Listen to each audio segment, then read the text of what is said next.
In this ruined world, the animals started acting much wilder and meaner. And soon, people began acting like mindless zombies, feeling nothing but a hungry craving for fresh meat and blood. In the middle of all that chaos, the hero lost his entire family, but for some reason, he found a way to travel back in time and get another shot at life. So let's dive into the video. Chapter 1. The moment the man stepped back into the world before the end, he went straight to his family farm and killed every cow. The Jo family counted on their cows to bring them money. The neighbors who saw it were so shocked they whispered that he must have lost his mind. With his ex-girlfriend nearby, she mocked him, claiming that even if he sold all his cows, she'd never marry him since she'd already found a rich new boyfriend to replace him. Before she could even finish speaking, Ju snapped, "Get lost. Don't waste my time. I've got cows to kill." And that's when Jiao's parents arrived. His father panicked and yelled, "What the hell is going on?" The moment Joe heard his father's angry question about how they could live if all their cattle were slaughtered, he froze in fear, and the mashit slipped from his hand to crash onto the ground. He sprinted over and gave them a tight embrace. His voice shook as he said it was great to see them again and promised this time he would protect them no matter what. But his parents just stared at him, completely confused by his strange words. But Joe kept going, shouting that there was no time to explain and that you just had to trust him. "We got to put down the cattle and sell the meat right now." Time was running out, so his father stared deep into his son's eyes, paused for just a heartbeat, and then gave a slow nod. "Okay, I'm counting on you to have my back." After all, their son was the only one in the whole village who had gone to college. If he looked so serious, it had to mean he knew something they didn't. His mother let out a deep sigh, rolled up her sleeves, and quietly stepped into the fight. The crowd just stood there, mouths open, unable to believe what they were seeing. The whole family has lost their minds, hasn't it? Joe glanced at his watch, knowing that only a few hours stood between him and total disaster. He turned to the crowd and yelled, "I need 3 guys to help me kill the cattle. Back, $800 each." The idle men nearby instantly lit up, shoving and shouting to grab the cash. Joe called the local butcher and sold all the meat for half price, but only if you paid cash right now. His parents stood silent and heartbroken while the cows they raised for years were turned into meat and money in just a few hours. Jiao didn't bother to explain, simply shoved the money into his pocket and shouted that he was heading to the city, leaving a final, stern warning to stay inside and keep the gate shut no matter what before he jumped into the pickup truck and sped down the dirt road. Joe warned that only 2 hours remained before the end, when animals would suddenly go crazy and attack everyone, followed by humans turning sick and anyone bitten or hurt by a zombie catching the same fate. Within a month, half the world would be sick, and by the end of the year, only a few million people would be left alive. He had lost his family in that sudden disaster during his past life. Even if he didn't know why he was reborn, he wouldn't let it happen again. So he bought up everything he could find to protect himself. Next, he visited the pharmacy and took every single emergency item off the shelves. But Joe still needed one last thing, gunpowder. He knew that right when the world ends, whoever has the strongest guns will be the one in charge. He grabbed the rest of the cash and headed to a shop that looked like a fireworks store, but secretly sold illegal gunpowder. The catch? The owner was none other than Lin Ji, the guy who stole his girlfriend. Joe pushed open the door, tossed the heavy bag of cash onto the counter, and let out a breath he'd been holding. Lee raised his brow and chuckled, shaking his head at the sight of her still hung up on that girl. Jiao didn't even blink, just saying, "I'm here to do business. How much gunpowder is left for me to take?" Lee's smile vanished, and his voice suddenly changed. "Now we're just regular business, and we don't touch anything illegal." Joe gave a small smirk and asked if you were really sure about that. "Because a woman in a blue coat appeared near the mountain last year. Should I dig her up and ask what's really going on?" Lee's face went white as beads of sweat started rolling down his forehead. After a long, quiet moment, he finally turned to look at the woman sitting next to him. It was Lil Ji who ordered, "Take him to the warehouse." And once Ju was gone, Lil Ji leaned back and let out a cold laugh. "Someone knows our secret." His eyes twisted with hate, and now I don't think he'll last long. Joe made it back home with the supplies and rushed to call his older brother to help unload them.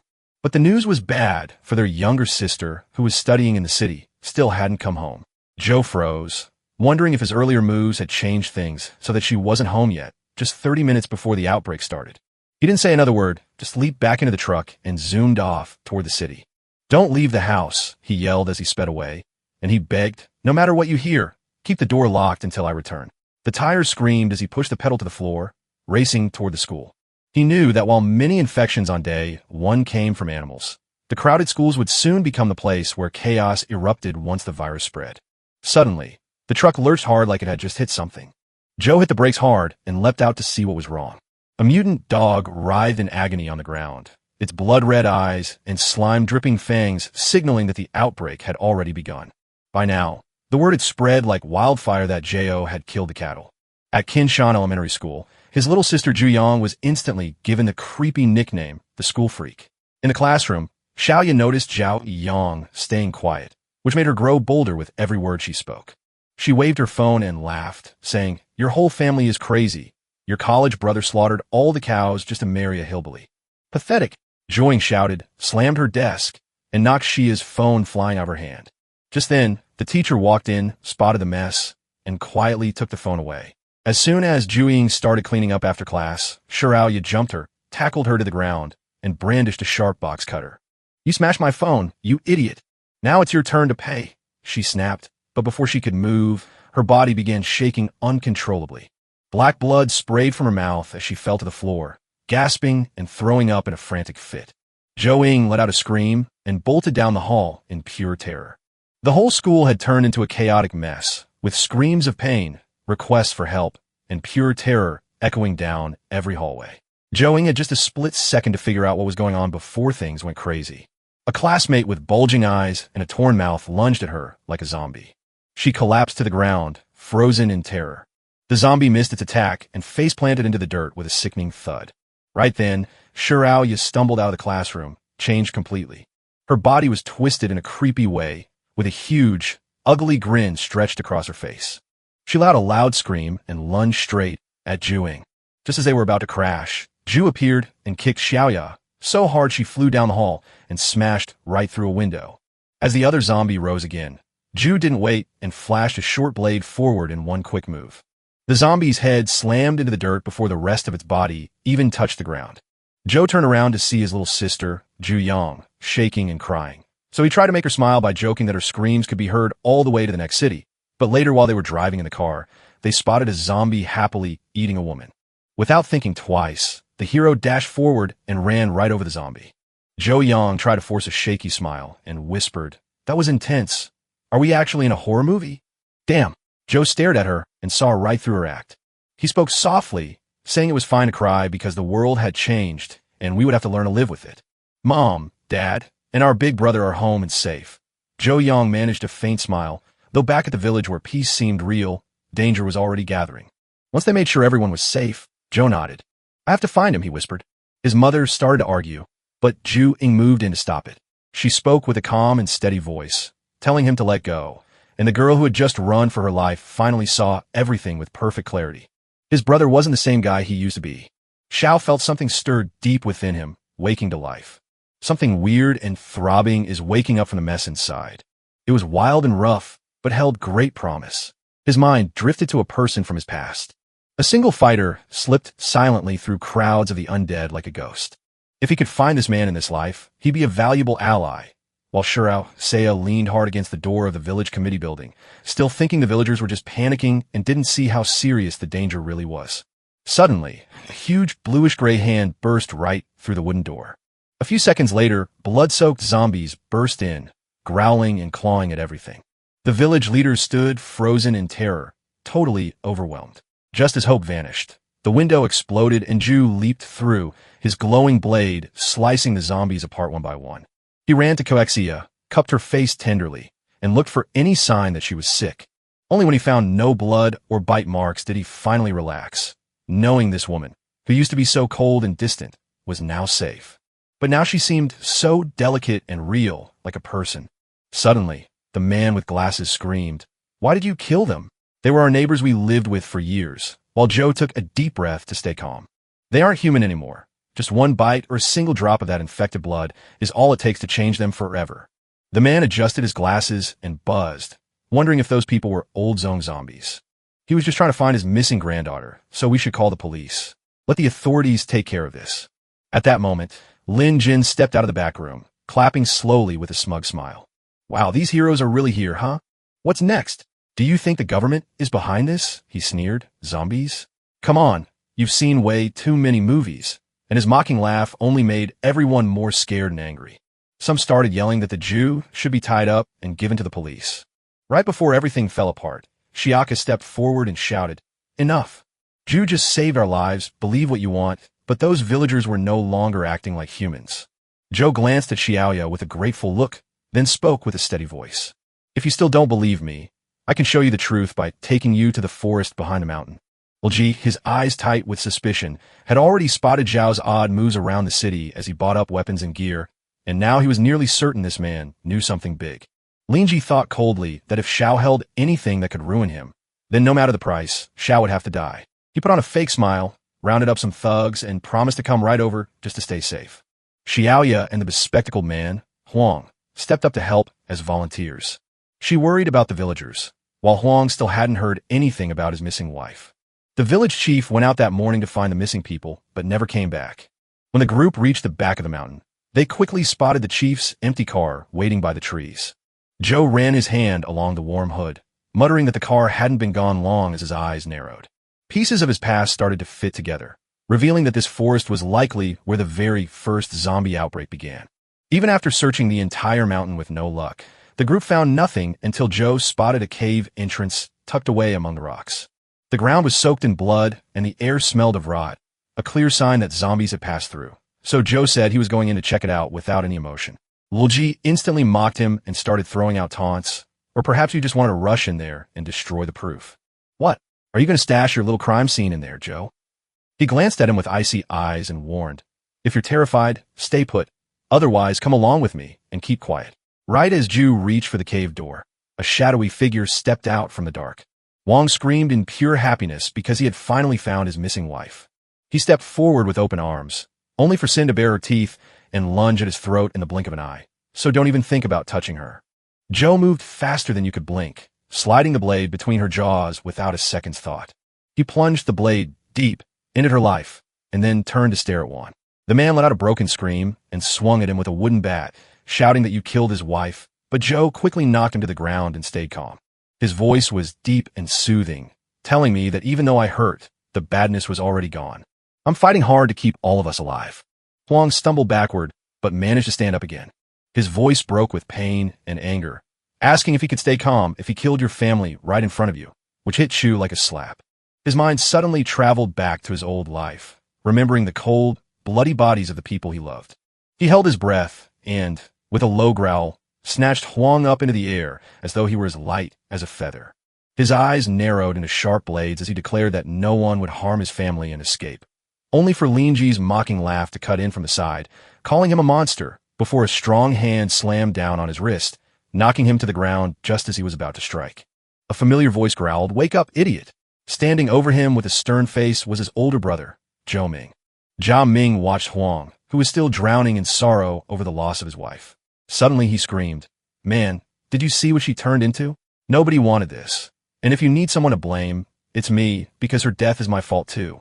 But now you must gather your courage, for you are the village leader. Damn it, for these people still need you." And Huang trembled, clenched his fists, and finally gave a slow, broken nod. The tension finally snapped when a weak cry rang out from the cave. "Someone save me." It was the village chief's voice shouting for help. But Ju stopped dead in her tracks, her brow furrowing because something felt wrong. The tone felt too perfect and human, so one of Linji's thugs rolled his eyes and mocked it. "What a bunch of cowards. I'll drag him out myself," he said, then stepped into the cave. He didn't get far because a wet, slicing sound tore through the silence. His upper body was cut right off at the waist. Blood sprayed everywhere as a grotesque zombie dragged its upper body and tossed it aside like trash. Behind it, hundreds of glowing red eyes sparked in the dark, signaling that the horde had finally woken up. What Ju saw was more than he could ever imagine, as a huge crowd of undead poured out of the cave, and he realized that even if he could fight his way out, he would never be able to protect both Ju Yang and his brother at the same time. Luckily, the Zhou brothers had spent their whole childhood training in the fighting styles of a military master. With skills as sharp as a pro fighter's, they whispered a deadly command, "Strike for the head." They hate direct light, Joe warned, so the brothers moved in perfect sync, slashing and dodging until they cleared the area in minutes. Meanwhile, Ji crouched behind a tree, holding his breath so tight he was afraid to even inhale. From deep inside the cave, that same strange cry for help rang out again. Joe and Zhou Ming shared a glance. Joe said in a strong voice that the two of them needed to head back. From this point forward, The path is far too dangerous. You were just getting in the way, so after a quick chat on what to do next, they headed out. Joe figured he couldn't let anyone else die, while hoping they could handle the horde that would attack in a few days. So he promised to guide them through the dark, and the two walked into it together. It didn't take long before he was suddenly cut off. There was a body lying ahead, as dry as a husk with its heart completely gone. That eerie voice whispered through the air once more, and Zhou Ming swung his flashlight beam across the dark cave. The village chief sat with his back to them, frozen in silence. He suddenly jerked back with a start, his face turning pale and his eyes going empty as tentacles began to curl out from his chest. The beast shot forward so fast, it looked like fear itself had taken form. Jia moved on instinct and hit the creature's head with his blade. The instant the blade struck, he realized something was wrong because it barely moved at all. This wasn't just any zombie. It was a twisted mutant. In a split second, the tentacles snapped and flung Zhu hard against the cave wall. Zhou Ming shone his flashlight on the creature, and the bright light made it jump back in fear. They grabbed a chance to slip right out of the dark cave. Zhou Ming gasped for air and turned to his stunned brother, asking in a hushed voice, "What was that?" While his brother, Jiao, slowly let out his breath. "I think this is a cross-species infection, a genetic mix between humans and animals that has evolved beyond just being undead," he said, nodding toward the dark mine entrance. "I bet a nest of mutant bats is hiding in there, and that scary creature was probably the old village chief, now changed into a second-stage mutant." Joe gazed up at the glowing moon, feeling glad that the night was bright because those creatures are scared of the light and won't come out. Zhou Ming stared in shock, wondering how Joe could possibly be a biologist. He shrugged with a half-smile, joking that too many documentaries about the end of the world had made him overconfident, until they were about to leave with plans to return better prepared for the mutant, when suddenly, a swarm of glowing red eyes burst from the cave. Suddenly, the sky plunged into darkness as a massive swarm of mutant bats descended. The wings spread wide and drank up the moonlight. Seizing the chaos, the mutant zombie shot out like a missile and smashed into Zhou Ming, sending him flying. One tentacle lunged out and smashed Zhu's lantern, showing just how much the creature wanted to hurt her. It picked Zhou Ming to be its target.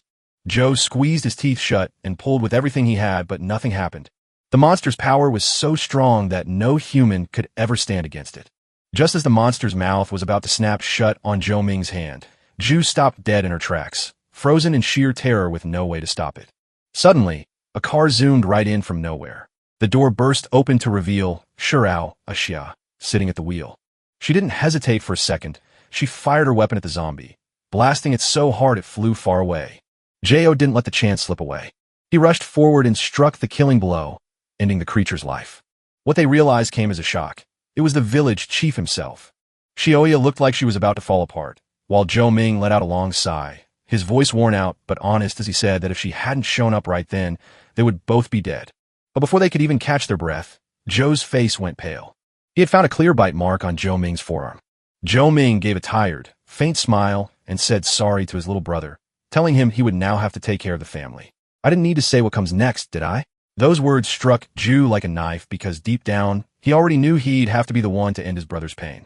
Jay stood before his infected brother, swallowed by guilt, realizing his rebirth had only led him to fail the very family he promised to protect. So, why was the tale looping back on itself? Right then, his eyes snapped open and fixed themselves on the dead mutant. He dashed over and yanked the blade out of the creature's skull. Then he started hacking at the head over and over again, never pausing as blood sprayed all around.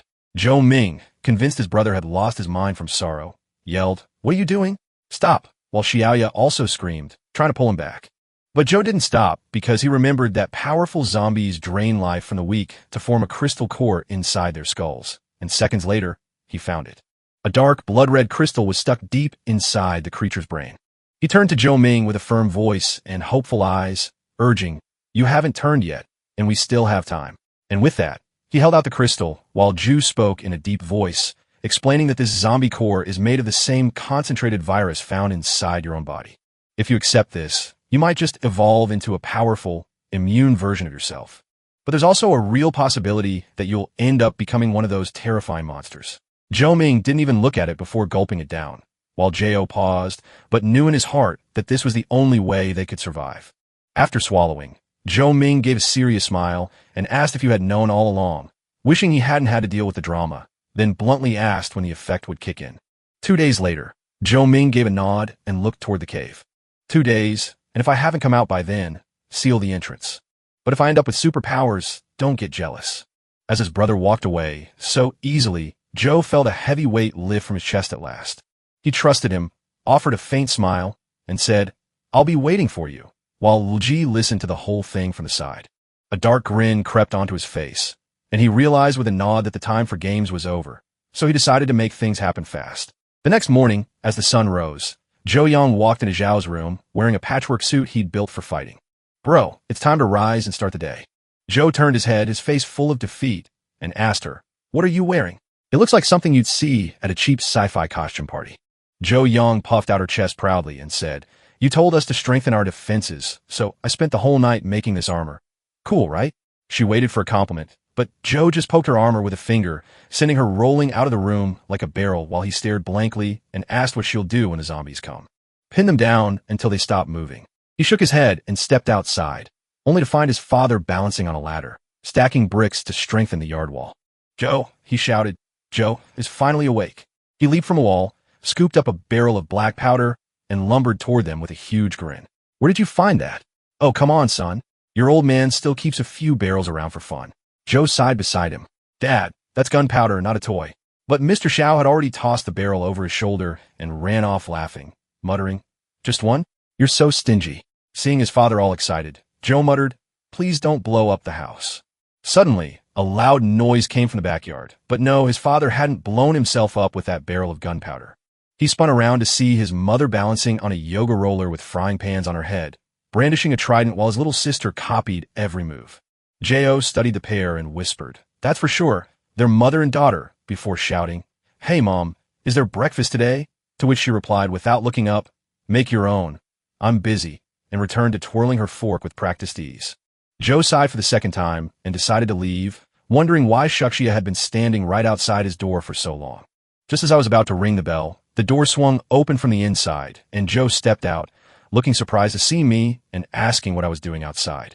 Xiaoya dropped her head in hesitation before lifting it with a burst of courage to shout for his help, leaving Zhou blinking in surprise as his mother appeared at the door with a warm smile. Xiaoxia gave a quick, polite nod and said, "Thanks, Monty, but I won't stay long. I just came to talk to you." She turned to him with a serious look, explaining that the village defenses were going well, but after calling the county police last night, she heard nothing back, and now she can't even get a signal this morning. Zhou glanced at his phone, frowned at the lack of signal, and wondered why this was different from last time. Sheikhija's voice trembled as she warned that being cut off means we might miss a vital chance, like help arriving any minute now. She stared into his eyes and asked, "Zhu, will you come with me to the county? We need to figure out what's happening." Zhou went quiet, looking deeply troubled by the request. Seeing Shioka hesitate, the man bowed low, apologizing for pushing him to risk his life again after his brother had already suffered so much yesterday. She lifted her face with a determined look. "Yet I had to head to the county to figure out what was happening because it was my duty, and you were the best fighter I knew, so you understood those creatures better than anyone else could." Zhou's mother stepped in to gently stop him, saying that without Xiaxa's help the day before, her foolish son might never have returned. "Look," Xia spun around to face the sound. Miss Zhou looked surprised and said, "What happened was his choice, not yours, so don't blame yourself, Xiexia. Wait here a moment, and then come with me." Zhou glanced at his mom and stepped inside after her. Inside, she quietly sifted through the old wooden shelf without turning around and spoke softly. "Your father and I are your parents. We won't hold you back because we're here to keep you safe, not to weigh you down, especially now that you're all grown up and still worrying your little sister." So, she reached in her bag and pulled out a long blade that was wrapped in old cloth. Time had worn it down, yet the blade still gave off a faint glow. Zhou and Xiao walked hand in hand down the road, leaving the village far behind, while their mother watched them disappear into the distance with a quiet smile, whispering, "They make quite a pair, don't they?" While deep inside the dark cave, Zhou Ming lay perfectly still, letting his body slowly process the zombie he had just swallowed. Out of nowhere, he heard someone coming up behind him. Thinking it was his brother, he opened his mouth, then suddenly stopped and shouted, "Wait! Don't come any closer!" Then, he felt something wet slide over his boots. With a grave look, he dipped his finger into the liquid and sniffed it, but the moment the scent hit his nose, his face shifted because he knew it was gasoline. Before he could react, a spark flared at the cave mouth and blew into a huge explosion that sent flames roaring down the tunnel. engulfing Zhou Ming and blasting him away in a split second. Meanwhile, Ju and Shioya were racing down the road toward the county, hoping to find someone who could help. Shaka sat in the back seat, glancing nervously out the window while humming a quiet tune to calm his nerves. Joe didn't laugh as Ju glanced sideways, thinking how bad her singing was, only for Xia to blush and admit she sings when she's nervous, promising it sounds awful. He felt a strange warmth in his chest as she pushed forward, terrified but refusing to stop. Yeah, that's the Kyoja I know, he thought, realizing that with so many new surprises, he had to trust her ability to sense zombies instead of relying on his old memories. Suddenly, he said, "Shiaka, you should stay at my house," and she froze, turning to him with her cheeks turning pink. "Why on earth would I do that?" she whispered gently. Xiao didn't notice her voice shifting because he was so lost in thought, knowing that if he told her about the amazing powers she'd gain later, she'd simply never believe him. He spoke plainly because he needed you safe, unable to bear the thought of losing you. Just as Xiexia, still blushing, was about to ask what he meant by that. As they stepped out of their car to stare at the huge pile of rubble blocking the road, Xiaoya let out a frustrated sigh, knowing they couldn't reach the county this way. Zio didn't answer right away, but he was shaking inside because this road used to be safe before, yet now the whole path is different and blocked, which means we'll have big trouble getting supplies in the future. He finally let out a big breath. "Let's head back to the village and find a solution," but Xiaoya stopped speaking. On the way back, Joe's mind raced because they had enough supplies, but no signal and no escape, making everything feel like it was closing in. All of a sudden, the car jerked hard and started sliding right toward the edge of the bridge. Joe slammed on the brakes and held the wheel tight until the tires screeched, stopping the car just inches from a big fall. They both leaped out fast to find out what was going on. Shawaka stared at the dirt beneath her feet, her voice shaking as she whispered, "Is this really it?" The Jews' faces grew dark and they warned, "Don't get closer. Someone left this strip of nails on purpose." Suddenly, a sneering voice floated down from above, laughing at how quickly you found friends in our village chief. They looked up to see Lee crouched on the railing, casually spinning a pistol between his fingers. Joe's eyes turned dark and scary as he looked up coldly, asking Lee, "What do you want?" "What do I want? You left half my team dead last night, and I can't just walk away with that, right?" he shouted, leaping down to face them and taking a step forward. Joe laughed and said, "If you're hunting for revenge, go get it from the zombies." "Not us," he said, narrowing his eyes, "but after the way you curled up last night, he doubted you had the guts." Ling's face curled up in pure anger. "You scoundrel, I'm going to take you down right here." Joe gently placed his hand on his sword hilt, a cold smile spreading as he whispered, "Go ahead, try me." Just as the tension hit its peak, Lingji quickly spun around and shot at Shirao Xia. Suddenly, a loud gunshot echoed and she fell, her shirt quickly soaked with blood. Joe froze in terror as Lee erupted in a roar of rage, screaming, "You sick bastard." Lee burst out laughing, grinning with delight at how things were finally going his way. "If I ever want to hurt you, I'll just go after the people you love the most." Lulji gave a mean little grin and almost forgot to mention that I saw your brother bitten last night. You didn't have the courage to finish him, so I did you a favor and blew up the entire mine, leaving Joe frozen like he'd been hit by lightning. In the blink of an eye, his eyes flashed red with fury. He pulled out his sword and rushed straight at Lee. The villain grinned with cruel delight. "Yes, you fool, that was exactly what I had planned."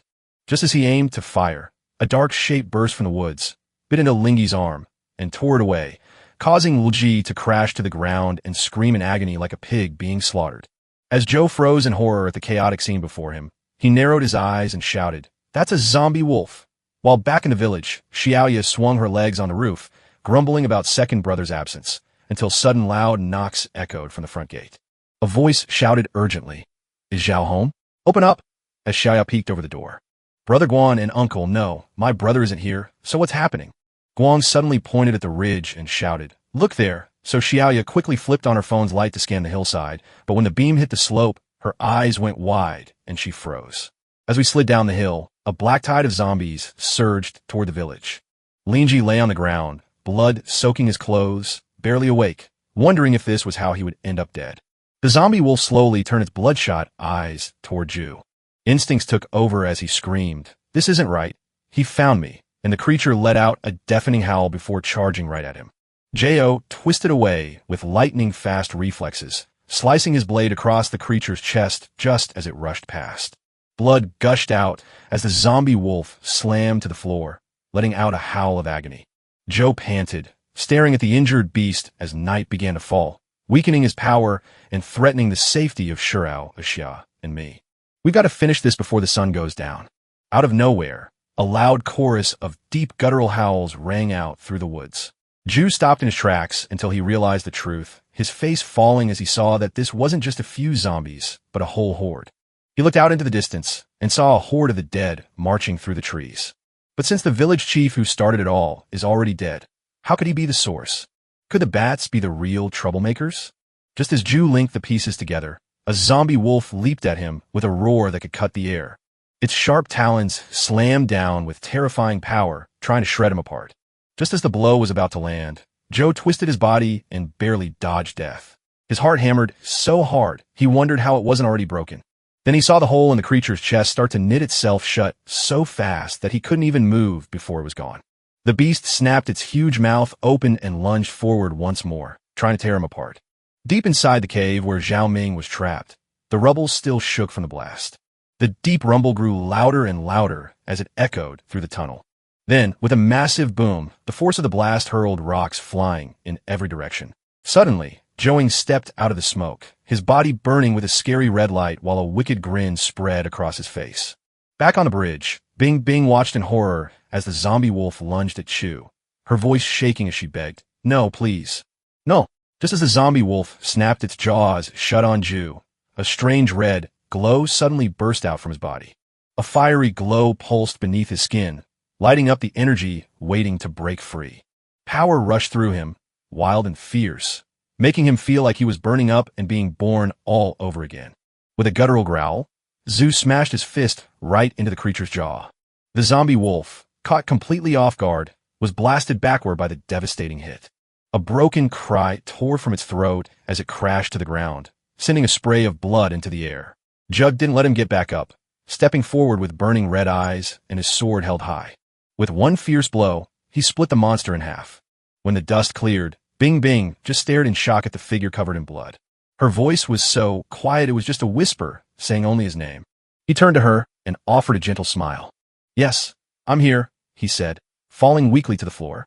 Bing Bing gave a faint smile and laughed. "Haha, as long as you're okay," while looking back and forth between the split zombie wolf and the calm, steady Chu. She let out a quiet laugh, telling you that your strength was ridiculous. Yet she wasn't even surprised because deep down, she already believed you could fix anything. Joe stared at his hands, feeling the strange, wild energy still surging through him and realizing he had to figure out how he got this power without the crystal core that usually starts it all. He shook off the daze and stared hard at the undead closing in, shouting that there was no time for talk and we had to move. "We're trapped with nowhere to go, and staying here means we'll die." Seeing her hurt leg, he stepped in and said, "You can't run like that. I'll carry you, just hold on tight, because it's going to be a bumpy ride." Gritting my teeth as Bing Bing tried to stand, her face pale with pain, but nodding firmly. The zombie horde roared like a crashing wave, their snarls cutting through the air as they came closer. J.O. didn't even pause. He hopped Bing Bing onto his back and sprinted toward the village with every bit of strength he had left. The village came into view, yet the undead were rushing toward it with terrifying speed. The thud of his footsteps sounded like the beating of death drums as he glanced back, doing the math in a split second and realizing there were too many of them, meaning that even if he could fight them off, he still couldn't keep Bing Bing safe from getting hurt. With gritted teeth and ready to keep running, he heard a loud roar echo in the distance as the vehicle charged through the chaos like a missile. A beast of a truck, belching huge flames from its tailpipe, tore right through the zombies as if they were made of paper. As the truck hit Jiao, the driver made a sharp turn that sent the back and swinging out and spraying a wall of fire that instantly burned the undead to ashes, leaving the truck skidding to a stop with Joe's father rolling down his window, cigarette still hanging from his lips, to grin and shout, "Jiao, Daddy's here to save the day," while Xiang in the passenger seat waved excitedly with his flame launcher ready for action. As soon as they were aboard, Jiao's father floored the gas pedal, racing back to the village while yelling at Gunner to fire 3 dragon bombs at the chasing undead, which Gunner immediately tossed out the back window without a second thought.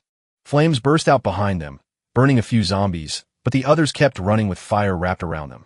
Joe's dad sneered at us while we ran from the fire, shouting that he'd take it further, then threw a barrel of gunpowder out the window and tossed a burning cigarette into it. A huge boom tore through the night, wrapping the road in a blazing wall of fire. Shi Yang cheered from the back seat with sparkling eyes, thinking it was insane and urging them on, while Ju and Bing Bing just looked at each other in disbelief, realizing this family might be even crazier than the zombies. Just then, Joe remembered the first aid kit hid under the seat. He reached down to grab the supplies, but as soon as he pulled out the bandages and ointments, Shi Yang snatched them away and scolded him. "Hey, you can't just reach out and grab a girl's leg like that." With a cheeky grin, she teased, "Unless something's happening between you two that I don't know about," which made Bing Bing blush and giggle shyly while Joe rolled his eyes and muttered to himself, "Here comes the troublemaker." He ignored her and asked his dad about home, to which his father, watching the mirror calmly, simply said things were okay for now since the horde hadn't reached the village yet. Joe nodded and glanced at the explosives in the back seat. Then Ju's father laughed proudly at the thought of him making all that dynamite while smoking right next to it. He sighed deeply and shook his head like a man who had lost his true calling, remembering how he used to work in the mines as a demolition expert blowing things up until the mines dried up, and he even tried messing with fireworks at home until his mom shut that down fast. Joe suddenly remembered something and asked, "Wait, was that kitchen explosion last year really you?" His dad visibly tensed, his voice trembling, but he quickly snapped back, "No way. That was never me. Don't be ridiculous." Joe squinted and whispered to his father, "You're shaking," to which his dad grumbled, "Don't tell your mother," before they finally reached the front gate. The moment they stepped outside, loud, piercing screams filled the yard.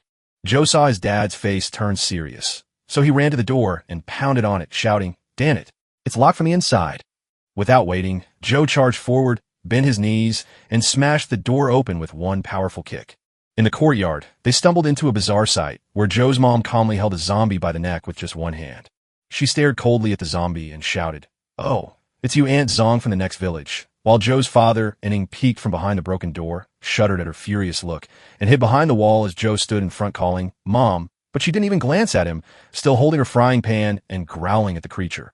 "So you jumped out just to scare me, huh? You think turning into this means you don't have to pay me back?" Her mother swung the pan hard at the zombie woman while shouting that the zombie still owed her money, owed her son's college bill, and deserved punishment for talking behind their backs. Joe stared at the scene in shock, slowly walking toward his father as he wondered, when did Mom get so strong? While his dad slowly took a drag from his cigarette, remarking, "She's always been like that. Back then, your mom was so scary that 10 villages feared her, and it took 3 to 5 men just to get close to her, until she met me and everything finally calmed down. She practically made me marry her."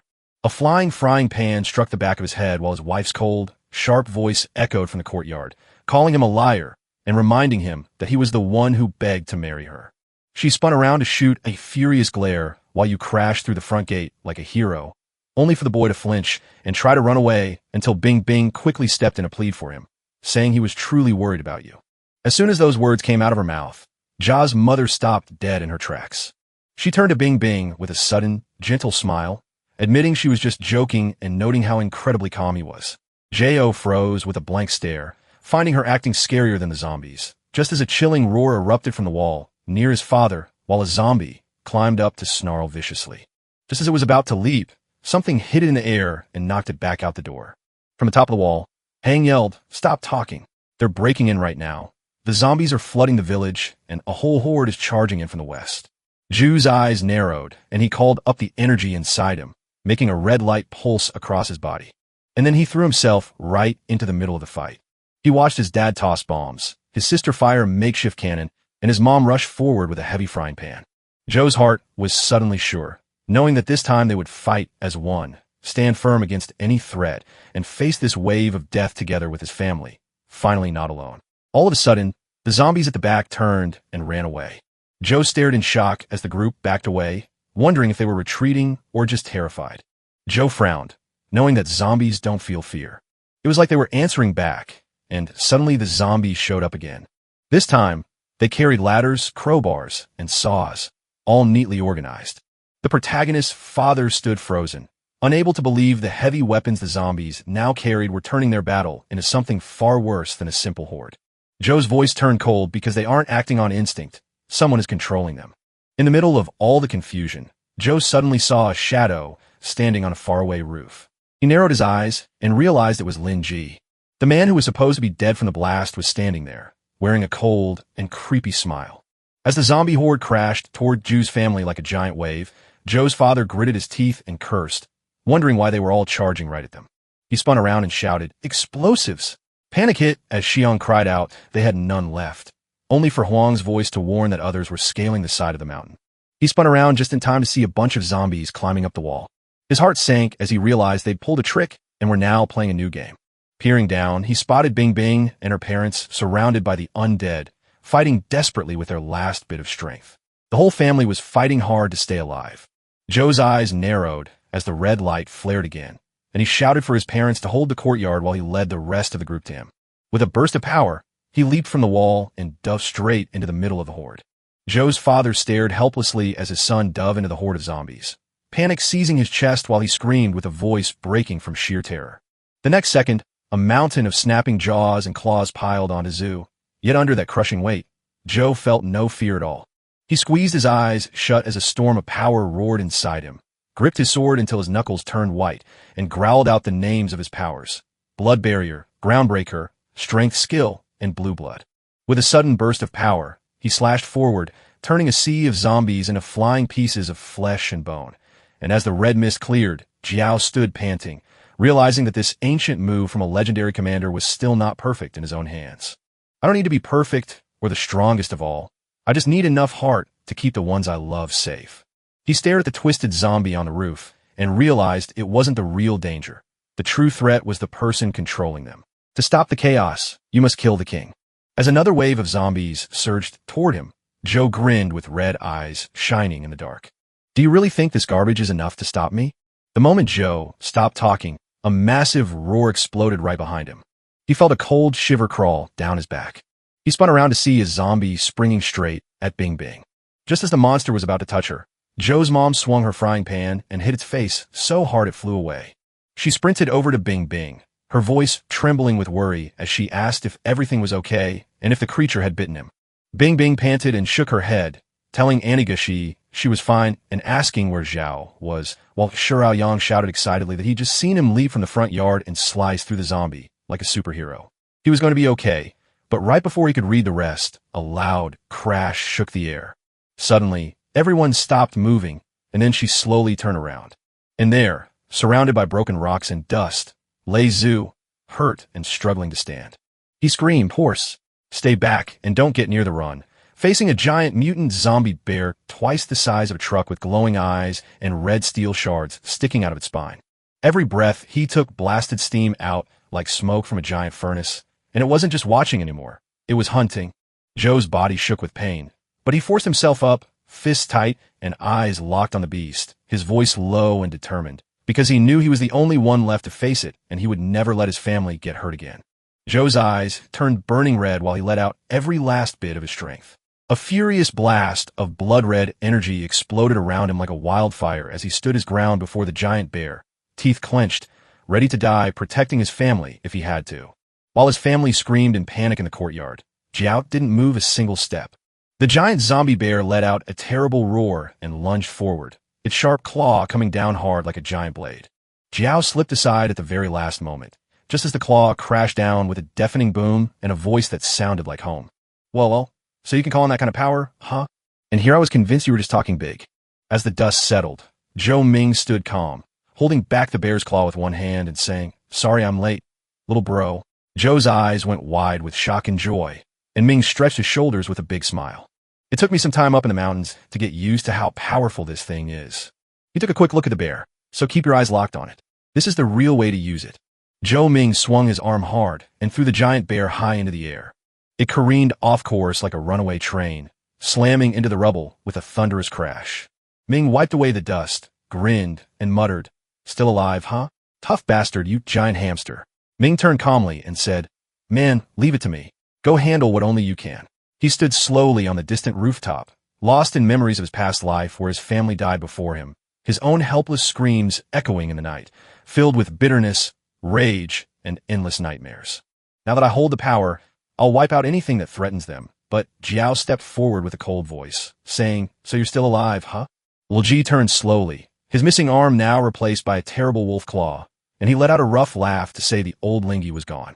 He grinned with wild eyes and exposed fangs, proving that this body has finally broken free from all human limits. In this broken world, I am the only king who walks among the undead, keeping my mind sharp while leading the endless horde. As the great horde marched toward the building, Ling stood with his eyes shut, soaked in the dark power surging through him, and smirked, saying, "You know, Jay, I really should thank you. If you hadn't sliced that zombie wolf to pieces, I wouldn't have gotten that crystal core handed to me on a silver platter." His voice dropped, and a cruel smile formed on his lips before he decided to repay my gift with a single, quick slash of his blade that took Joe down before he could even finish speaking. Lin Ji's head was split right down the middle. Blood poured out, and Joe sheathed his sword with a cold look, calling the other a loud-mouthed coward who didn't deserve to be king. "Now that little G is out of the way, my brother should have an easier time," he muttered, only to be met by a chilling laugh from behind. "That's it." Joe stopped in his tracks and turned slowly, only to watch Lil G's body rise up once more. The deep gash in his skull was closing up while the warm flesh beneath it throbbed. Bones snapped back together with sickening cracks, Lee's eyes blazing red as he grinned, his voice dropping to a monstrous growl to admit that your sword couldn't kill him. Joe's eyes went wide as he shoved his blade up to protect himself, realizing he'd taken on the zombie wolf's healing power and needing to end this fight right now. Just as Lil G stepped beside him like a shadow and whispered poisonous words in his Zhao's ear, telling him they were the same kind of creature and that this was their time to join forces. He pointed toward the coming crowds, declaring that the dead would serve us, the living would feed us, and all of humanity would bow before our rule like cattle. "I even brought you a little gift, having wiped out the lesser bloodlines around you to clear the way for our reign." The sea of zombies was already crashing against the walls, while Jiao's parents and the others fought hard to keep them back in the courtyard. Nearby, Uncle Neo yelled, "There, the west side is falling," making Jiao's father gasp and sweat pour down his face as he urged, "Hold on just a bit longer. Shirao Ju and Sa Shu will finish this soon." Before he could even catch his breath, a huge blow shook the ground beneath him. A massive bear's lifeless body slammed down next to him, sending a thick cloud of blood and dust into the air. From the other side of the wall, Xiaoming's voice echoed with a touch of irony. "Man, that thing stuck tight enough to hold a hole shut, so let's shove it right in." Zhao's dad spun around quickly, looking nervous but then sighing with relief before asking, "Shirao, how is your brother?" Shirao stared as the zombies closed in from every direction, his teeth grinding together in a tight jaw. There was no running away anymore. He turned to his father, speaking with quiet confidence. "Don't worry, Xiao has more potential than I ever did, and he will finish this." Suddenly, Linji hit Jo again, sending him flying until he crashed hard onto the ground with a loud boom. Dust blasted all around him as he lay there, blood trickling from his mouth, his body broken. Lee dropped down to the rubble, grinning wildly and shaking his head in disappointment. "Is that all you've got, Joe, because you still have time? Kneel down right now, and I will spare your life for pointing that sword at your own king." But before he could speak, a flash of red blood shot through the air, and Joe drove his blade deep into Lin's chest, hurling him through 3 stone walls.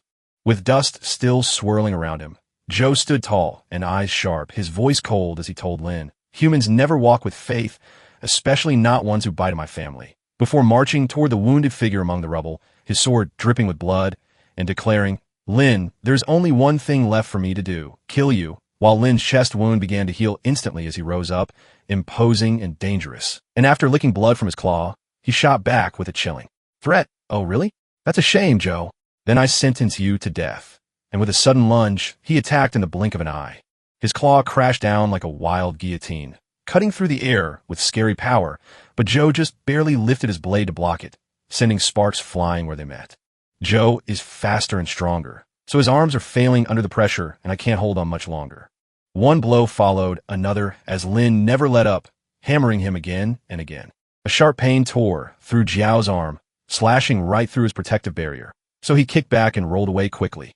Gasping, he stared at the wound as his eyes tightened, realizing that even his blue blood shield was failing and he had finally reached his limit. Across the battlefield, Lin chuckled and licked his claw, scoffing, "Impressive, Jew. You dodged that? I honestly thought I'd be admiring your insides by now."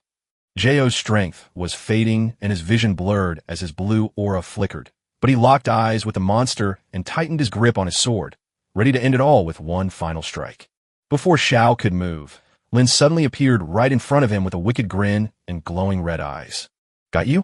I honestly don't know how strong I really am." So when Jiao hesitated just long enough, Lil Ji's claw slashed deep across my chest, sending blood gushing on the ground.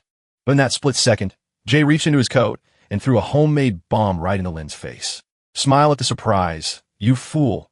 as the fire roared and burned everything around, but Lin just laughed from the smoke, saying you couldn't kill her, and then she walked right out unharmed. But Xiao was gone. He blinked and muttered. He ran away, then let out a horrifying laugh, his smile twisting into a maniacal grin as he whispered that your blood smells like a flare in the dark, only for his grin to vanish the moment he realized you couldn't hide from him. His eyes froze like ice as he sneered. Run all you want, Jew. I'll hunt you down and rip you apart piece by piece. Meanwhile, Joe fell to his knees in a dark convenience store, gasping for air. He pressed hard on his wound, letting sweat, blood, and pain mix together while still holding his sword tight, leaning against a cold shelf with eyes locked on his bleeding arm, which had finally stopped enough to keep him going. He felt a flash of surprise that might heal his blue blood, but his relief vanished as his energy nearly ran out, leaving him with only one move and one last chance. Outside the gas station, voices echoed, and then Lin Ji's cruel, mocking laugh rang out. A gas station? Really, Joe? Some people died without a reason, but you chose your own coffin as if you were just a common peasant. His sharp claws dragged along the rusted van, sending sparks flying while the metal let out a loud, protesting screech. He slowed down and spoke in a quiet, dangerous way, like a hunter explaining the rules to the prey. Lil Ji walked slowly with a twisted grin, savoring the taste of terror and the crushing of desperate hope. Because when every clever trick fails, that moment of pure collapse is the best seasoning. He stared down at the floor, tracking the path of blood. It led to a nearly invisible tripwire that barely shone with gasoline. Looking up, he saw a glass bottle filled with fire hanging directly above him, waiting to fall if he even dared to touch it. Lin's grin grew even wider as she laughed, asking if you really thought she'd be stupid enough to follow that silly trail and walk right into your trap like a blind fool. He slowly lifted his claw and narrowed his eyes, then shook his head and said no. The blood smell grew stronger from above, so Lingy jumped and slashed his claw right through the ceiling. The ceiling exploded and fell down, sending steel and wood crashing everywhere. Debris flew through the air, and in the thick dust, a jacket soaked in blood landed right at Lingy's feet. He picked it up, puzzled, his eyes narrowing as he wondered if it was a jacket. But before he could react, Joe suddenly popped out from the shadows right in front of him. He threw a handful of powder straight into Lingy's face in one smooth motion. Lil Ji screamed in agony, clutching his burning eyes while Joe stepped forward with a calm, icy voice. The salt didn't catch a whiff of it, but he let out a tiny smile anyway. But as if nothing mattered anymore, Joe took another step into the dark silence where he couldn't feel or see a thing. His cold, sharp voice told you that while you had the zombie wolf strength, you also had to fight its biggest weakness. With over 200 million scent-detecting cells in its nose, a wolf can smell millions of things, so salt feels like pure agony to it. He watched the writhing Ling Ji, knowing that most people relax their guard once they think they've figured out a trap. And while you were the title of king, you're really just a blind dog choking on your own arrogance. Lil Ji roared with pure fury, screaming that he was going to kill Joe. Jo raised his sword to tear me to pieces, knowing I'd never get a chance. Hot power rushed through his arm, wrapping the sword in a red swirl of strength. The blade flashed down like a red light, turning the world into a split of red and blue. Lin was thrown hard onto the ground while a shock wave sent the earth shaking. The air was thick with smoke until a crater appeared in the distance. Joe stood right at the edge, looking straight down into the deep hole. He still breathed and whispered, "Damn, these monsters are tough to kill," while Lin lay crushed and bleeding at the bottom of the crater, gasping for air but still growling through his teeth. "I'm the king who never dies, but now something has changed." His eyes went wide with shock as he saw a liquid creeping up around him, thick, oily, and smelling like gasoline. "What is this?" he screamed, panic taking over his anger. Joe's cool, quiet voice broke the tension, showing that a few firebombs wouldn't stop him as he stood at the crater's edge and gazed up at the sky. "So, I figured, why not drop a monster like you right into a full underground fuel tank and send him straight to hell?" He spoke without anger or fear, his voice steady as he declared the gas station your final resting place before the explosion. Back at the village, Jiao's father stood guard at the gate, weapons drawn and ready. Then a loud boom shook the sky. He looked up, puzzled and wondering what on earth that could be. Then a bright fireball burst into the sky, looking like a second sun rising over the hills. Jiao's father fell quiet, watching the fire glow on the horizon as he whispered, "The sun has risen." "Look," the girl cried out, causing everyone to turn with excitement. The huge group of zombies that had surrounded them all night was finally pulling back. As the deadly wave finally pulled back, the tired defenders finally smiled with relief, while Joe stared up at the sunrise. He gave a small smile, started walking home, but a weak voice called out from behind him. Leaning against a broken wall was a pale figure who was almost unconscious, and he cried out, "Joe, help me." Her head dropped down as the last of her strength left her. Joe stopped in his tracks and turned around slowly. Back home, Xiaoyang stood with her arms crossed, staring right at her brother. "Bro, are you really a pervert? What kind of guy addresses a girl in public?" Joe sighed, clearly frustrated. "I just wanted to check if Li Qin had been bitten. You can't just bring someone home just because they seem fine." Many groups were wiped out because of that exact mistake, he added, almost in his own defense. "I wasn't wearing a shirt, so I figured it was fair, but Joe just rolled his eyes and said that only made me look like a creep." "Good thing I caught you," Joe began to say, but just then, the door next to us creaked open. Bing Bing stepped out calmly, saying Lion was fine since he checked her and found she was just too drained to stay awake for now, but she'd wake up soon. She stopped and looked at the two of them, asking why they were making those strange faces. Xiao winced and forced a smile, saying nothing because we're just happy you're okay. Xiaoying turned to look at her, her voice softening with warmth, and whispered, "Thank you for everything, Bing Bing." Bing Bing looked down and whispered that she hadn't done anything wrong. "You were the ones who pulled your weight and did the heavy lifting." After a quick break, Juan, Uncle Neo, and Bing Bing got ready to rush through the village in the daylight looking for more survivors. As part of their village council duties, Ju called out to Bing Bing just before leaving, noticing the guilt in her eyes. "Bing Bing, don't blame yourself. No one can stop a zombie once it's tied up, and while we can't save everyone, as long as we're alive, there's still hope." Bing Bing turned with a soft smile as I thanked them from the car, and Ming laughed, saying, "Not bad, little bro. You're finally sounding like a human." Jo watched the group go, muttered that this time the ending was different, and then Ming raised an eyebrow to ask what he meant while Jo simply dismissed it with a sigh. Then he turned the key, the engine roared to life, and though they still had those bodies to deal with, they were finally moving. The two kept driving toward the mountains to finish cleaning up. Standing before the burning bodies, Jo whispered his words. "We have to burn these twisted mutant bodies down to ash. If animals eat this stuff, we might be walking straight into a new disaster." I wiped the dust from my hands, grinned, and told Joe it was finally time to head home for some real sleep. But before we left, he needed to stop at the gas station to wash the car because it was starting to smell like someone had taken a dump in there.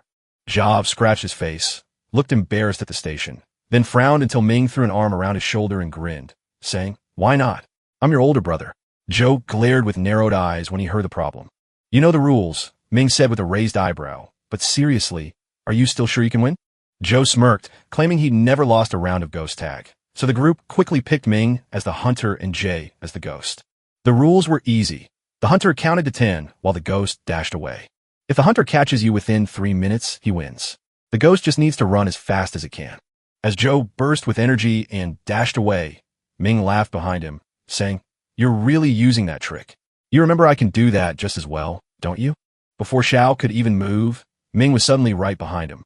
He tried to reach out and grab him, but Ju came to a sudden stop right in his tracks. He spun around and slipped past like a shadow. The two of them raced through the forest, jumping over roots and slipping between trees in a nonstop chase. Suddenly, Jed jumped high, reaching for a branch above. I blinked with surprise, then gave a smile. "Huh, you're off to fly, aren't you?" Suddenly, he charged straight at the tree. As soon as Joe touched the branch, the tree crashed down, but Ju quickly shifted in the air and landed safely behind it. Ming still wore a smile, holding his blade fresh from a slash, and asked if you truly thought climbing up would save you. There was no way to stop it. Jiao didn't even stop moving because he felt something huge rushing up from behind. There he stood, spinning around just as Ming threw a whole tree trunk right at him. Joe crossed his arms, got ready, and pushed back with all his might. The brother froze, with one pushing hard and the other holding strong, while a spark of energy jumped between them. Ming laughed and ran back with a mocking grin, but his little brother ignored the taunts to focus on bracing against the trunk's crushing weight, realizing he couldn't block the strike head-on. So he let the impact push him backward. Suddenly, the trunk crashed into the rock with a loud boom, sending a huge cloud of dust and junk flying into the air. Standing amidst the rubble, Ming scratched his head in a sheepish way. "Strange, did I go too far?" he yelled. "Can you hear me?" But the silence below only confirmed he was truly alone as the dust finally cleared. Suddenly, a pebble hit the top of his head, while Joe's voice echoed down from above. "Time's up. The ghost wins. This round is mine." Joe Ming shouted, looking up at the cliff, then lightly jumped and smiled against the rock while explaining that he'd learned a lot about their powers. I found my gift by taking over a zombie's body. Joe shrugged and said casually, "Did you do the same thing?" "Something like that," he mumbled, then added in his head, "but technically, that power belonged to my past life," before pausing to say, "Though my gift is different, I can borrow abilities from other people." Zhang's eyes went wide with shock, realizing Yu could actually copy his powers and that it wasn't just a lucky accident. Joe nodded, realizing that his Blood Bastion power actually made him stronger, faster, and tougher. "That little red glow around you blocks most physical hits, and based on our quick spar, I think I'm only copying about 70% of it." Even so, Zhou Ming raised an eyebrow since I still lost, and damn, that's not even the best part. Jo added that he could see Zhou Ming's skills in great detail, making Joe blink in confusion, wondering if they were suddenly talking about game stats or some kind of special personal screen. "Not quite," Joe said, wiggling his fingers. "It's more like a gut feeling.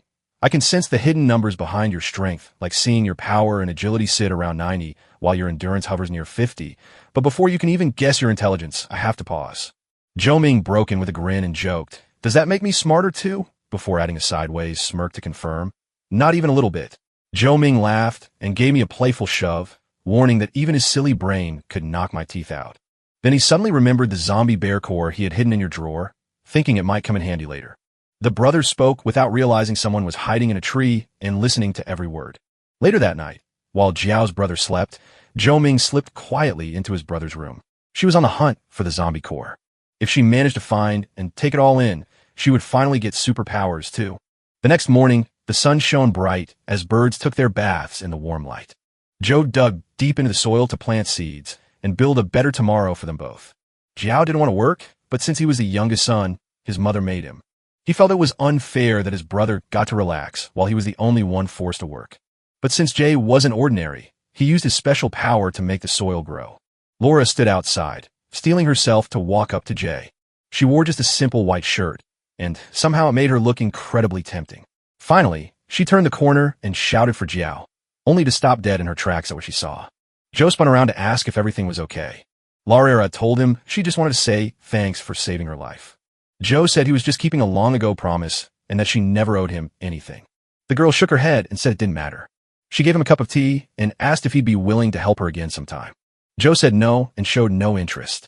The girl was shocked by his blunt answer and asked why he had said no. Joe said he was helping just to pay back Uncle Lee, who had once taken care of his family.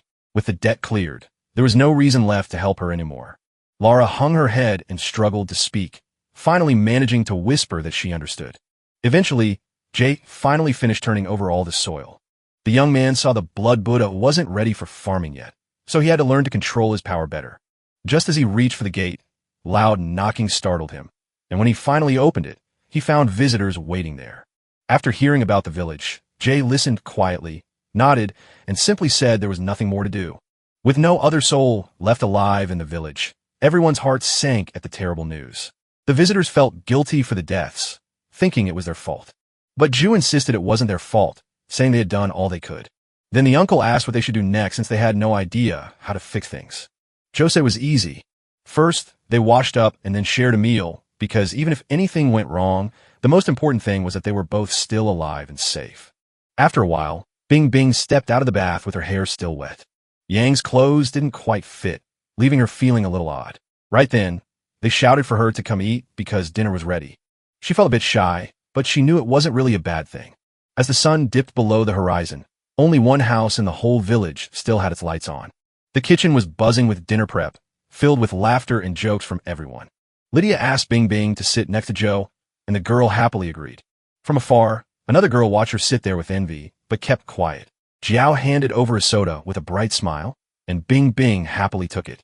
She lifted her cup and declared that everyone sitting at that table was a survivor from the village. With no way to talk to each other, they didn't even know what was happening out there. But everyone had to survive, no matter what the price was. Since they had already fought through a horde of zombies, they knew they were a family now and had to stick together when times got tough. They had to find a way to thrive and stay happy, not just survive. Everyone lifted their glasses to toast a bright future after the speech. Suddenly, the soda slipped from Guju's hands and she tumbled out of her chair. Zhou Ming jumped up right away to check if she was all right. The girl was sweating so much her face hurt, her eyes were red and wide, and a low growl rumbled deep in her throat. Joe knew something wasn't right with his sister the moment he looked at her. The next second, his sister leaped at Jude, screaming. She sank her teeth into his arm, but Jay was ready and had already turned on his special power. Everyone stood stunned, wondering what the girl was doing. The father told his daughter to let go of her brother and trust that they could fix any misunderstanding between them. One person there looked terrified, as if they'd seen this before, until Xiaoying's sudden urge faded and she slowly calmed down. Zhou gently asked about her well-being. The girl snapped back to reality and stepped backward, staring at the puzzled looks on everyone's faces. The crowd was speechless, so the father asked his daughter what she had just seen, but she was so confused she couldn't even find words to answer. Feeling awkward under all those stares, she turned to her brother for help. Just as suddenly, Zhou punched her in the stomach, and before she could even gasp, he scooped her up and carried her outside, claiming Zhou had told him she'd drunk way too much soda and needed to clear her head. Everyone stood frozen with their mouths shut, caught between sheer terror and total shock. Outside, Xiaoying started crying because she realized she had almost hurt her own family. Xiao chided his sister for being so reckless, telling her she was incredibly lucky to still be alive after eating that core. She apologized, her voice trembling with sadness, and admitted she too dreamt of having superpowers. Zhou, who had seen it all in his past, was truly shocked by his sister. He couldn't guess what would have gone wrong if he hadn't spotted the trouble right away, but Zhou, standing by his sister's side, gently placed a hand on her head and promised to show her how to use her new power. She starts by closing her eyes, imagining strength as a cool breeze moving through her. That power had become part of her very instincts. With this new power, she had to open the world all over again. The girl opened her eyes, and Zhu asked what she saw right in front of her. Jia Ming claimed she could see the stream of life flowing right before her, and felt like she was steering it. She reached for the plant, and suddenly it started shooting up tall, right before her eyes. The girl was amazed to see the plant growing so fast. Zhao nodded and said that was just what it was, so his sister asked if he could do the same thing. The man felt thrilled that he'd planted those potatoes that very day, but now thanks to the girl's special power, they didn't have to worry about running out of food anymore. The girl felt scared by what she heard and didn't want her special power used just to farm. She dreamed of blasting lasers, commanding the thunder, and turning into a superhero. In the end, she remained just a good farmer, and her brother was truly impressed by her wild imagination. June knew that eating a core usually meant getting nothing, so the fact that his brother and sister had found powers was clearly no accident. He was convinced everything depended on how good he was at it. Morning broke, and, just as expected, the rooster tried to wake everyone, but then everything went quiet because Zhao grabbed the bird by its neck and told it to be quiet. Zhou turned to his uncle and asked where he had found the rooster. The man told him he had a hen he'd been raising all along, just waiting for her to start laying eggs. A few years back, when the farm needed help, he was paid with a hen and a rooster for his work. When Jay heard about a farm nearby, he quickly led them to the village's main farm. After some time, they finally reached their destination. Zhou said we needed to catch as many birds as we could to breed them at home and gather eggs that still had unborn chicks inside. Jay said everyone on the farm was dead and asked if they might suddenly turn into zombies, even though it was clear they had been stabbed, reminding us that danger was always around the corner. Jay told them the zombies stayed hidden in the dark, so the most important rule was to stay away from the basement where the sun couldn't reach. J.O. said they still had no idea what was going on outside, couldn't believe so many people were really gone, while his uncle replied that the enemy had powerful weapons but help might arrive soon. Jiao warned that holding on to hope was useless because the real danger wasn't the zombies, but a virus so terrifying it could only be survived by trusting your own strength. After a while, Joe spotted an incubator and asked everyone else to count how many were there. The uncle felt a huge sense of joy because this discovery proved the mission had succeeded. J.O. asked the man if the eggs could hatch, and the man said they could if he used an artificial method under the right conditions. Joe mentioned that there were lots of eggs, but no hens, which was a very strange thing. Joe nodded and joked that if they all died, at least their bodies would still be there. All of a sudden, a noise came from the doorway, and they spun around to check it out. They realized it was a goose and heard it honking just like any other goose would. Nobody expected the goose to show up out of nowhere. J.O. felt a huge wave of joy knowing that some animals were still alive on that farm. He asked Ju for a bag and told her he knew how to catch birds to kill them. The young guy had a hunch about something, but he chose to keep his mouth shut for the time being. Then the man started carefully grabbing the goose and tying it up. He finished the job in a flash and pinned the goose down without even trying. But all of a sudden, the bird snapped its beak open and turned into a monster. Joe moved fast enough to save his uncle from the zombie goose. The man started sweating and begged to know what that thing was, but there was no time to talk, they had to run. As soon as they stepped outside, they froze in their tracks, completely shocked by what lay before them. A whole pack of hungry zombie monsters was rushing straight at them. It was a shock to see them standing openly in the bright sun without a single flinch. It was a tough battle against the birds since there were so many of them to fight off. Joe caught a glimpse of a way out. He shouted back at the men trailing behind him. They sprinted as hard as they could to escape being eaten. Jo saw that Tile and Huang were moving too slowly to outrun the mutant geese. The men were already gasping for air and soaked in sweat from all that running. With no other choice but to think fast, the young man decided to try the new power his sister had shown him earlier. That power felt unlike his brother's and seemed much more useful, so the young man tapped into his growing strength and watched as vines sprouted from everywhere around him. They reached out across the path and struck down the monsters that were chasing the group. Jiao cheered that he'd held back the chasers and urged them to run, only to find their path suddenly blocked by a fresh horde of zombie geese. Surrounded by the beast, they peered into its gaping maws and knew their time had come.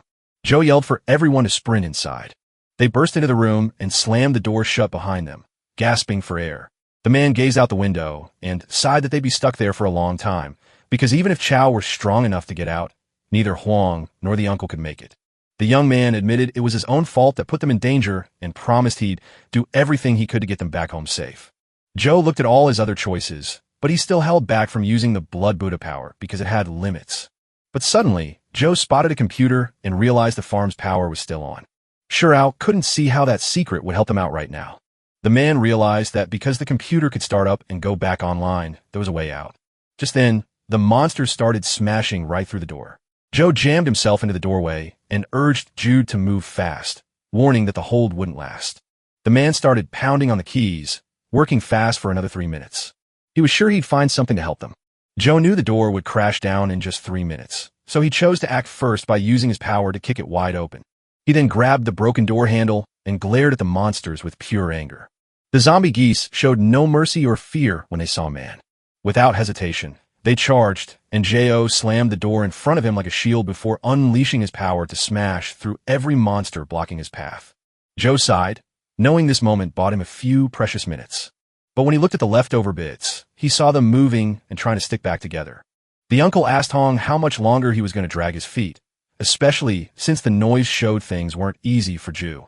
He told him there was hardly any time left and mentally pleaded with Joe to just hold on a little longer. The moment the file finished downloading, everything would be over. Joe stood frozen, staring wide-eyed as the monster right in front of him took shape. Then in a split second, the beast lunged and struck Ju. The force was so huge that Joe's power just wasn't enough to stop it. The blow hit so hard that blood began to gush from his throat. Just then, Uncle Neo burst out to tell Ju to run with him while he tried to hold off the monster. Jo leaped to his feet and sprinted toward the man, who shouted that they must move now or all of them would die there. But the young man was set on keeping his promise and getting them out no matter what. The mutant zombie lunged forward and started tearing into its victims. Chow felt the growth, speed, and strength powers merging into a wild surge that seemed ready to burst through him. In the next instant, Joe drove a punch home, and the monster exploded into pieces. But then, his strength quickly slipped away. Jo couldn't believe it, but his idea had finally worked, leaving him with a mix of surprise and joy. But he couldn't figure out this new power because the blow was so strong it left his arm frozen, and there was no time to stop and rest. Suddenly, a flock of zombie geese popped out from the corner. Ju grew tired and realized he was in trouble because the situation just wouldn't stop. The danger moved closer every second while Joe stayed frozen, his strength finally gone. Suddenly, music floated through the village, and the zombie geese heard it and froze right inches away from Zu. The monsters knew that tune and instantly bolted back in a panic. Jiao walked out of the room and checked on everyone to make sure they were all right. The uncle pointed his finger and asked if you were the one who turned the music on. The man answered, yes, a sound that meant it was feeding time, so all the animals who knew that tune rushed to the station just as he arrived safely, though he promised they would never go back to that farm. They were lucky the chicken eggs didn't break, and when Joe asked how the man grabbed them, the man said he snatched them while they were busy catching the goose. Joe asked if the eggs were mutant, but his uncle laughed and said that was impossible because the monsters couldn't have laid them yet since they were only a week old. Jiao sat on the back of the truck, lost in thought about the fresh power he had just discovered inside himself. As soon as they got back home, everyone gathered for a big meeting. Join called out to everyone to listen closely because she had the next big plan all worked out. At first, the security team guarding the buildings and walking the beat was led by Chief Commander Joe alongside his partner Joe Ming. Next, the farming group took over to plant crops and raise animals. The plan included the uncle and the girl, whose special talent meant she'd treat every farming task with the utmost care. Next up was the resource distribution group, the team that decided exactly how supplies were shared out to keep things running. Olivia and Isla took charge of things. And lastly came the intelligence group, the eyes and ears that hunted for resources and studied the world around them. Among them stood Joe and Bing Bing. The moment the meeting wrapped up and everyone knew their part, the young man packed his bag and headed out on another mission beyond the village. Joe grabbed every tool he could find, grenades, Molotov cocktails, first aid kits, and weapons, so he wouldn't have to make the same costly mistakes again. All of a sudden, he heard a quiet voice calling his name. It was Isla, who crept up close and rested against his back without making a sound. The girl begged Jude to let her go with him. Joe didn't get why they were asking him to do that. She tried to explain her fear of Joe Wing by saying he could turn her into a zombie. The girl said she just wanted to go with Chu because she knew every corner of the village and could be very helpful. Isla promised that with all the supplies out there, they could fight off the danger together until help finally came. The girl leaned entirely on Ju, knowing the place better than anyone else did. Looking ahead, the girl saw Zhao's cold and threatening face. He loved his family too much to let anyone insult them, especially after the girl told him to leave them behind. He told her to say what she'd said back, or else she'd get kicked out of the house. He also told her that she was the one who walked away from back then. Joe walked out of his room and found Bing Bing waiting in the doorway. The girl felt a bit shy and asked Jia if she could swap seats. She said yes, and off they went side by side. After some time, they finally reached a tiny lake. Way out in the wild, far away from any nearby village, there was a fishery. Bing Bing noted that few fishermen were around because of that, so she asked to open the farm. J.O. said it belonged to a guy named Lin Ji and mentioned he had stumbled upon the place by accident.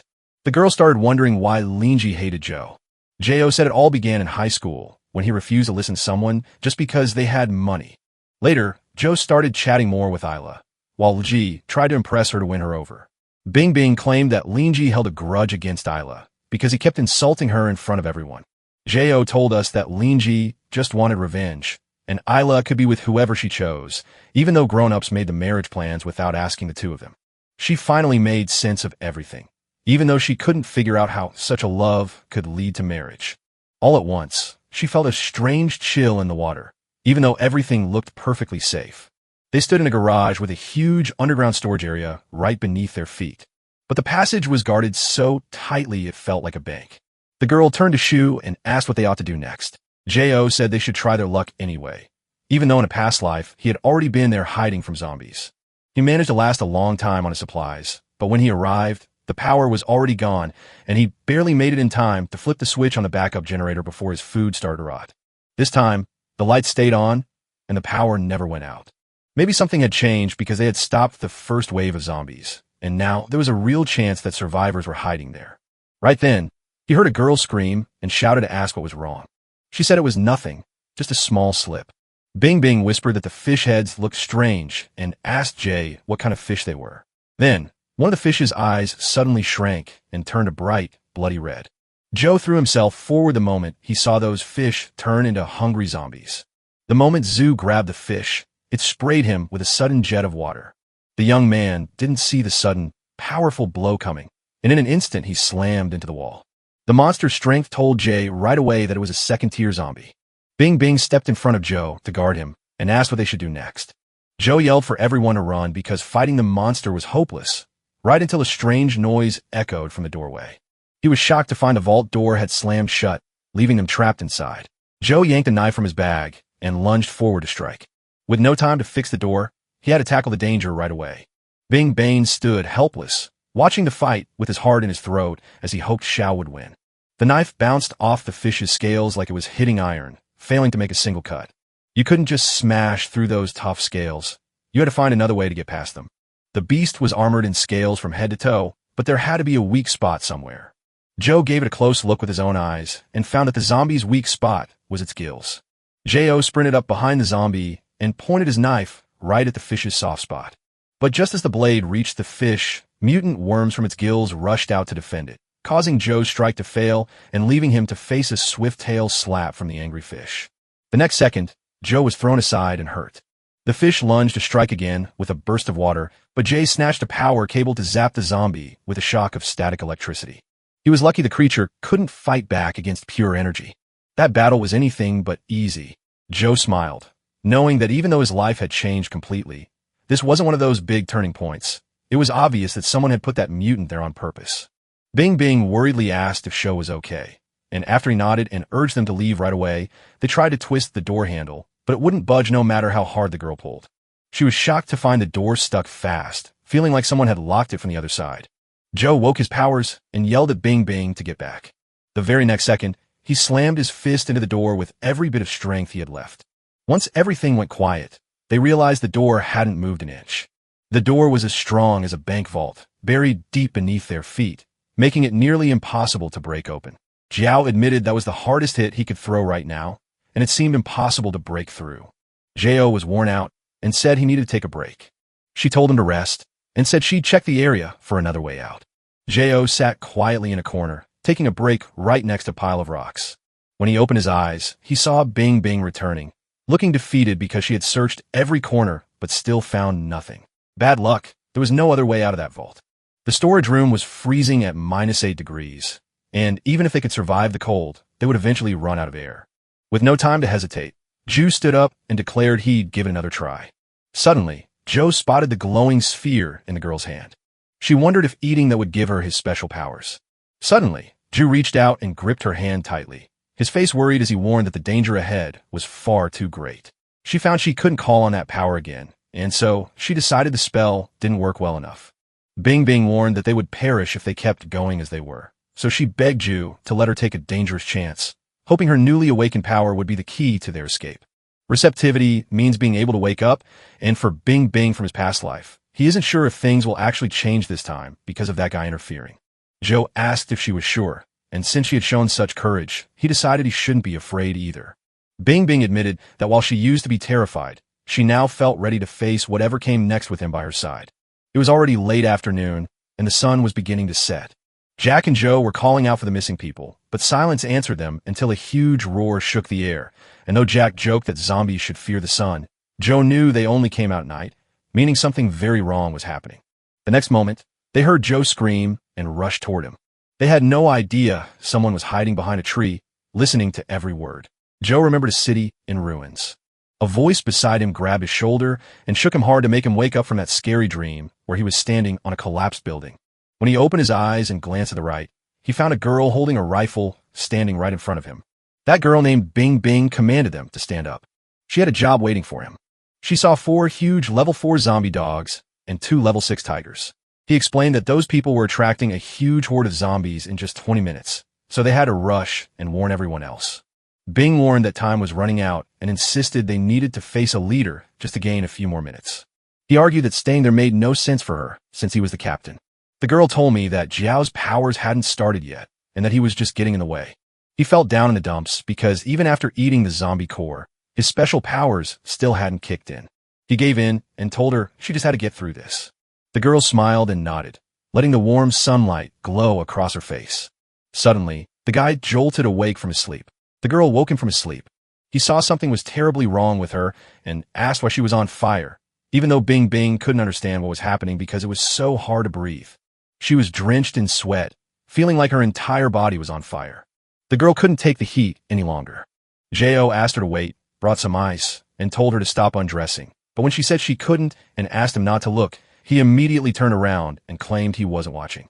After some time had passed, he finally asked how she was doing. Bing Bing whispered that she felt much better right after that. She said she saw a whole bunch of zombies. Joe told her not to panic, reminding her that this power was hers, having already saved him from his belief that he could do nothing in her past life. The girl said she could see a bunch of zombies.